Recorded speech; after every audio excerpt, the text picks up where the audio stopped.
طيب، السلام عليكم ورحمة الله وبركاته. ازيكم يا شباب؟ عاملين ايه؟ يا رب تكونوا بخير. ان شاء الله النهاردة هنحاول نوضح الجزئية بتاعة السبليتنج اللي موجودة عندنا في المنهج. انا بشرحها لان انا لقيت ناس من زمايلي ما كانوش عارفينها وكده. هي غالبا ممكن ما تجيش في الامتحان، بس انا ايه قلت اقولها يعني ايه. يمكن تفيد حد مثلا عايز يفهمها او كده. طيب، انا ايه البيزك نولوجي اللي انا هتكلم عليه؟ البيزك نولوجي اللي انا هتكلم عليه في الجزئيه ديت ان انا اعرف الهارت ساوندز الاول. الهارت ساوند انت اكيد عارفها ان هي الاس 1 والاس 2. تمام، الاس 1 بيريفير للاتريو فنتريكولار فالف كلوجر يعني، والاس 2 بيريفير للسيميليونر فالف كلوجر او الاورتيك والبلمونري فالف كلوجر يعني. تمام. طيب انا هتكلم على مين النهارده؟ انا هتكلم على الاس 2، مش هتكلم على الاس 1، مش هو اللي هيبقى في الحسبان معايا. تمام. طيب ايه هي مكونات الاس 2 ساوند اللي معايا؟ قال لك مكونات الاس 2 ساوند اللي معايا هي عباره عن ايه؟ قال لك هي عباره عن، بس نظبط القلم. عباره عن ايه؟ عباره عن ال اورتيك بارت والبلمونري بارت. يعني انا عندي الاس 2 دوت بينتج من انغلاق الاورتيك فالف والبلمونري فالف. تمام. طيب في النورمال ستيت لما تيجي تسمع صوت اي انسان، لما تسمع صوت ضربات قلبه بالسماعه، هتلاقي عباره عن لب ضب، ان هي ضربه لب الاولى اللي هي بتاعت الاس 1، وضب اللي هي بتاعت الاس 2. طيب انا كده بالنسبه لي دول صوتين طبيعيين جدا، فبالنسبه لي الطبيعي لما ينتج لي اس 1 بيطلع لي كده اس 1. طيب اس 2 هيطلع لي ازاي؟ هيطلع لي كده هو كمان صوت طبيعي مكون من ايه؟ من ضربه واحده. طيب قلنا هنلغي الاس 1 اللي احنا بنتكلم عليه، مش هنتكلم عليه خالص دلوقتي، احنا هنتكلم مينلي على الاس 2 اللي هو ده. تمام. طيب انا هعمل ايه بقى في الاس 2؟ تعالى بس نصغر القلم. قال لك نورمالي في حالة ان الانسان قاعد بيتنفس طبيعي، تعالى بس نشيل الكلام ده عشان ما يعطلناش. قال لك انا نورمالي، يعني انا من هنا ورايح بعد كده هتكلم على الاس 2 مش هتكلم على الاس 1. تمام. طيب انا نورمالي لما باجي اتكلم على الهارت بتكلم ازاي؟ بقول ان الانسان لما ما بيحصل صوت الضب دوت بيحصل له طبيعي كده. تمام، جه من مرة واحدة. طيب لما اقول للراجل دوت ياخد نفسه، ايه اللي بيحصل معايا؟ لقوا ان اللي بيحصل معايا هو ان الصوت اللي هي الواحد اللي طالع لوحده دوت بيبقى صوتين، يبقى صوتين طالعين معايا يعني. تمام. طيب ازاي الصوت الواحد اللي كان طالع هنا اللي كان مكون من اورتيك بارت وبالمونري بارت، ازاي اتقسم لجزئين كده؟ قال لك ان اثناء ما الانسان بياخد بينسباير يعني او بياخد انسبيريشن، ايه اللي بيحصل؟ اللي بيحصل عندي ان الدم اللي كان موجود اللي بيبقى موجود هنا في الاتريوم دوت او الدم اللي راجع للليفت اتريوم بيبدا ان هو يحصل له ان هو ايه؟ يتجمع شويه في اللنج. تمام. يبدا ان هو اللنج بتكسباند، فبتاخد كم كبير من الدم علشان عشان يتجمع فيها وياخد اكسجينيشن يعني. تمام. طيب فدوت بيعمل لي ايه؟ ده قال لك بيقلل لي البريشر اللي بيتحط على الليفت بارت اوف ذا هارت. تمام. يعني بيقلل البريشر او حجم الدم اللي رايح للليفت بارت اوف ذا هارت اللي هو الليفت اتريوم والليفت فنتركل. تمام. طيب في نفس الوقت لما باخد نفس برضو ايه اللي بيحصل؟ بيحصل ان الفينس ريتيرن بيبدأ يزيد، الفينس ريتيرن بيزيد على الجزء اليمين. طيب انت عندك العضلة الشمال بتاعة الليفت فنتركل اقوى من العضلة اليمين بتاعة الرايت فنتركل، فبالتالي انا دلوقتي عندي عضلة قوية اللي هي الليفت فنتركل، عندها الدم اللي راجع لها لما انا عملت انسبيريشن بقى قليل، يعني الدم بقى قليل والموضوع بقى ايه؟ بقى بالنسبه لها الدنيا سهله عليها شويه، هي اصلا قويه وانا قللت لها اللود اللي عليها. فبالتالي هي لما هتيجي كونتراكت او عشان تفتح الاورتيك فالف وتعمل كونتراكشن والاورتيك فالف يتقفل، المفروض ان دوت بيعمل ايه؟ المفروض ان ده بيحصل في وقت صغير. ليه؟ لان انا اتفقنا ان احنا قللنا الحجم اللي رايح لها. تمام. طيب في حين ما انا بقلل الجهد اللي محطوط على الحاجه القويه، انا بزود الجهد اللي محطوط على الحاجه الضعيفه اللي هي الرايت اتريوم او الرايت فنتركل يعني. لما بتكلم عليها يبقى هلاقي ان الرايت فنتركل بتاعي الجهد اللي محطوط عليه بدأ يزيد لان الفينوس ريتيرن بدأ يزيد في حالة الانسبيريشن.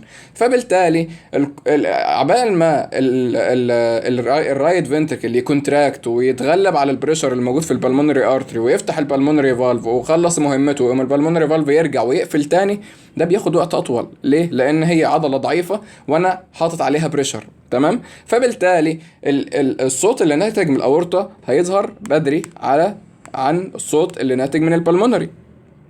طبيعي. يعني في الاول هما كانوا حاجه واحده، بعد كده بقى الاورتيك سابق البلمونري. ده فيسيولوجيكال. ده ليه؟ علشان انا لما باخد انسبيريشن بقلل الدم اللي راجع للليفت بارت اوف ذا هارت. ازاي؟ عن طريق ان اللنج نفسها بتكسباند، فبتقوم ايه تسحب شويه دم ليها. تمام. طيب بتمنع يعني ان الدم يتنقل كله من الرايت تو ذا ليفت بارت اوف ذا هارت. تمام.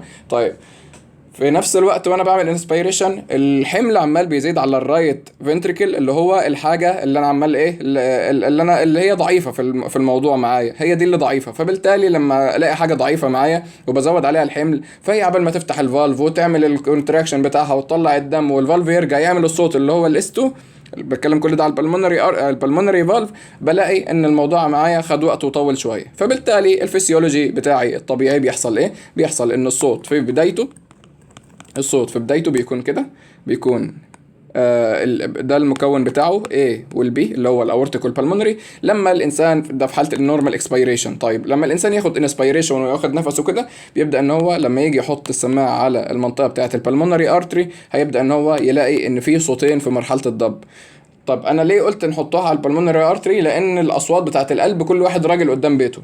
ان ما كانش ان ما كانش ده عباره عن اورتيك فالف. الاورتيك فالف هتسمعه من اي حته، لكن البلمونري فالف عشان تسمعه كويس وتفهم الصوت بتاعه وبتاع، فكل واحد في الحاجات ديت بيبقى راجل قدام بيته.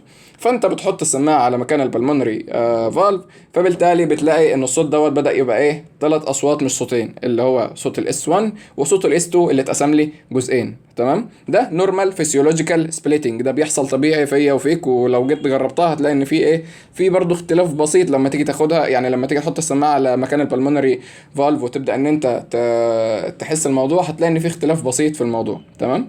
طيب ده بالنسبه لي الجزئيه بتاعت الفسيولوجيكال سبليتنج. كان لازم نطول في الجزئيه دي عشان نوضح بقى ايه الحاجات التانية عشان هي دي الاسكيما اللي انا همشي عليها بقيه الحاجات. طيب ده في العادي. طب لما البيشنت يكون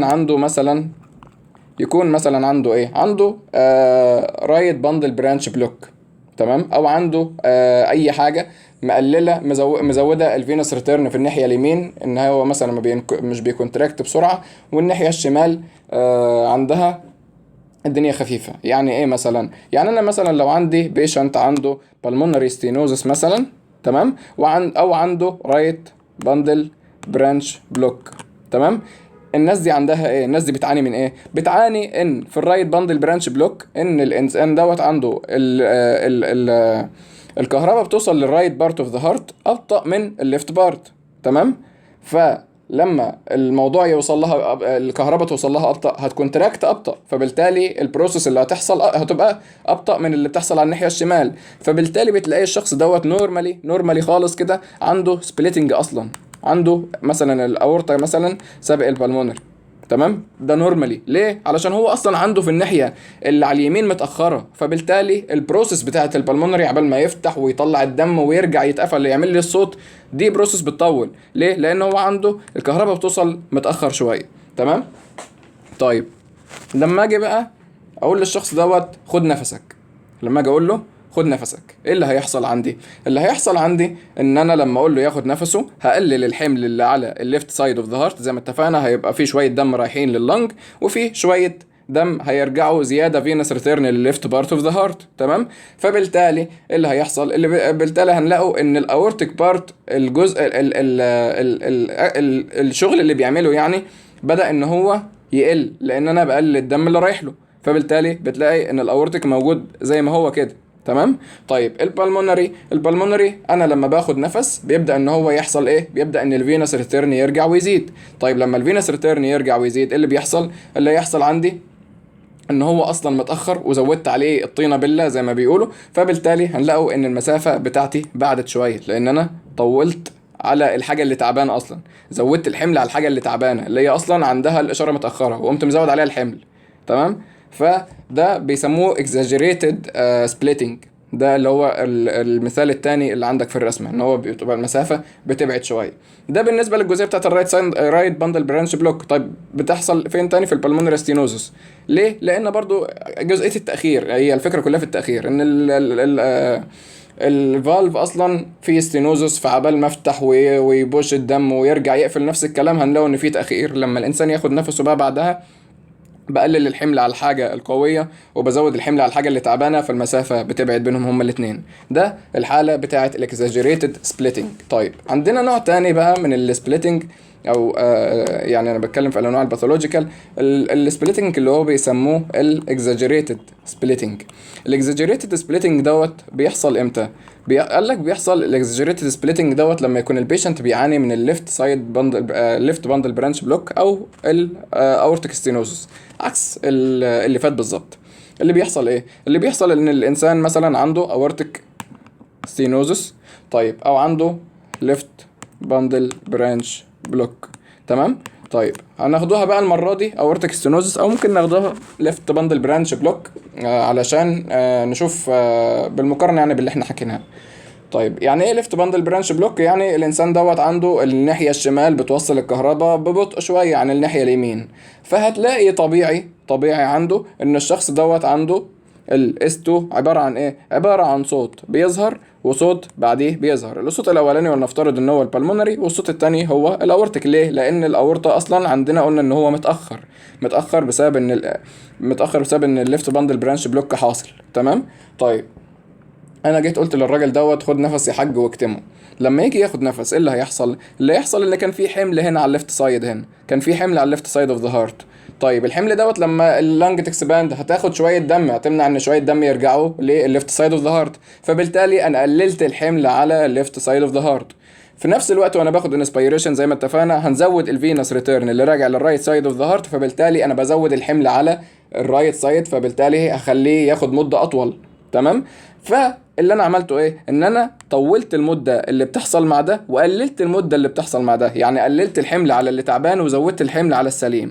فبالتالي لما اجي اقول له خد نفسك يا حاج هنلاقوا ان الصوت راجع طبيعي، ان هو البلمونري قرب والاورتيك قرب. ليه؟ لان البلمونري انا زودت الحمل عليه فبقى بياخد وقت شويه، والاورتيك انا قللت الحمل عليه فبقى بياخد وقت اقل شويه، فبالتالي هينتج لي ان الاس 2 بيظهر كصوت واحد.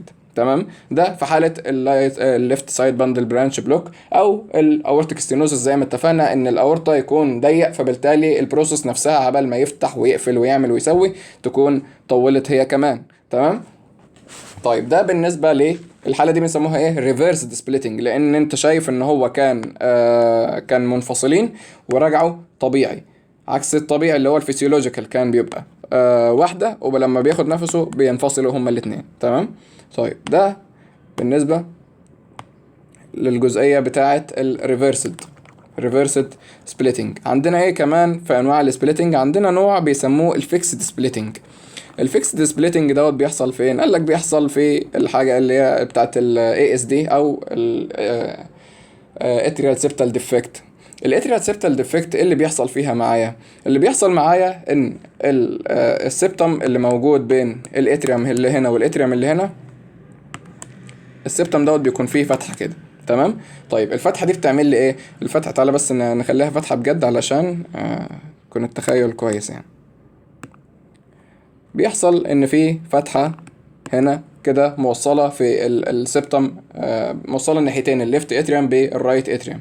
طيب الفتحه دي لما بتشتغل بيحصل لي ايه؟ لما بتفتح بيحصل ايه؟ بيحصل ان انا نورمالي انا عارف ان الليفت اتريوم عنده بريشر اعلى من الرايت اتريوم. الليفت اتريوم تقريبا بيبقى 5 مثلا، والرايت اتريوم ونفترض ان هو 1، يعني افترض معايا كده ان ده 5 وده 1. فبالتالي الدم اللي موجود على الليفت اتريوم في الحاله الطبيعيه جدا، الدم اللي موجود في الليفت اتريوم بيبدا ان هو يتنقل من الضغط الاعلى للضغط الاقل، من الضغط الاعلى للضغط الاقل. تمام. طيب فاللي بيحصل هنا ان دوت بيشنت عنده شويه دم في الليفت سايد بدا ان هو يتنقل للرايت سايد، راح من الجزء الكويس اللي هو القوي وسابه وراح للجزء الضعيف. فبالتالي ايه اللي بيحصل؟ هنلاقوا ان الاورتيك بارت في الساوند يعني بيحصل عادي، بيحصل بسرعه. ليه؟ لان انا قللت الحمل عليه، صح؟ وفي نفس الوقت البلمونري بارت عمال بيزيد، يعني بيطول، بياخد وقت عبال ما يحصل. ليه؟ لان انا زودت الحمل عليه. ده نورمالي من غير اي حاجه، دوت هو قاعد كده طبيعي. تمام. بنلاقوا ان البلمونري ساوند بدا ان هو يطلع معايا. تمام. طيب البيشنت ده انا خلاص عرفت كده ان هو في الحاله النورمال عنده سبليتنج اصلا من غير ما ياخد نفس ولا حاجه. طيب انا جيت قلت له خد نفس يا حاج. لما يجي ياخد نفس ايه اللي هيحصل؟ زي ما اتفقنا، شويه دم هيبداوا ان هما ما يجوش اكتر للاتريوم، للليفت اتريوم، فبالتالي الليفت اتريوم البريشر اللي فيه هيبدا يقل شويه. تمام. طيب كمان في نفس التنفس دوت بيحصل ايه؟ بيحصل ان الفينوس ريتيرن هيبدا يرجع بشكل احسن، بيبدا يرجع اكتر للرايت سايد اوف ذا هارت. تمام. فبالتالي هنلاقوا ان البريشر هنا، البريشر في الرايت اتريوم عمال بيعلى. تمام. فعندنا بريشر عمال بينزل هنا وبريشر عمال بيعلى هنا، لحد ما يحصل مثلا نقطه تساوي او تكافؤ بين البريشر على الليفت اتريوم والبريشر على الرايت اتريوم. بيبدا ان الديفكت اللي حاصل ده بيبدا اكنه مسدود، خلاص مفيش حاجه هتتنقل من اليمين للشمال ولا من الشمال لليمين. الناحيتين خلاص بقوا ايه؟ بقوا ان هما فيهم اكني سديت المكان ده، اكني سديت الفتحه اللي ما بينهم. تمام. فافترض معايا ان انا دلوقتي بقى عندي هارت مسدود، الفتحه اللي موجوده فيه ديت خلاص بقى البريشر على الناحيتين متساوي، فبالتالي ما عادش ان هي بتنقل حاجه على حساب حاجه. وفي نفس الوقت بيكون الفينوس ريتيرن شغال هنا عالي، لان احنا في حاله تنفس زي ما اتفقنا كمان. تمام. فانا هنا قللت البريشر على الناحيه الليفت وزودت البريشر على الناحيه الرايت. تمام. فبالتالي اللي هيحصل عندي نفس السبليتنج الموجود، ان انا عندي الناحيه الليفت البريشر عندها بقى نازل. فبالتالي هنلاقوا ان الاورتيك بارت حاصل عادي خالص. تمام. طيب البلمونري بارت بقى قاعد برضو في دم كتير جاي له. المره الاولى الدم كان جاي له عن طريق ان هو بيتنقل من الليفت اتريوم للليفت فنتري، من الليفت اتريوم للرايت اتريوم. المره دي بقى علشان هو خد نفس والبريشر اتساوى، بقى الدم اللي راجع برضو زياده بقى راجع له من الفينوس ريتيرن. تمام. يعني هو في الحالتين عنده بريشر او عنده دم ياما محطوط عليه، واحنا اتفقنا ان الجزء اليمين عضلته ضعيفه، فبالتالي هنلاقوا ان البلمونري بارت برضو عندي بدأ ان هو يحصل متأخر هو كمان. تمام. ده بيسموه ايه؟ ده بيسموه الفيكسد سبليتنج، ان هو تبقى الحالة ديت زي الحالة دي بالظبط. تمام. ده بالنسبة للجزئية بتاعت الفيكسد سبليتنج. طيب عندي ايه كمان بقى؟ عندي حالتين كده بساط خالص، هما عبارة عن السنجل ابسنت اورتيك كومبوننت او السنجل ابسنت بالمونري كومبوننت. ان انا في النهاية يعني بيحصل معايا ايه؟ بيحصل معايا ان في صوت واحد بس هو اللي ظاهر، يا اما البلمونري يا اما الاورتيك. تمام. طيب امتى البلمونري بس هو اللي يظهر؟ لما الاورتيك يكون فيه مشكله. طيب امتى الاورتيك بس هو اللي يظهر؟ لما البلمونري يكون فيه مشكله. فافترض معايا ان انا عندي وان ساوند دلوقتي، الساوند دوت مثلا، ولا افترض ان هو الاورتيك ساوند. تمام. طيب الاورتيك ساوند ده طالع، انا دلوقتي مش عارف هم ساوند من الاورتيك بس ولا البلمونري بس. تمام. طيب فايه اللي بيحصل؟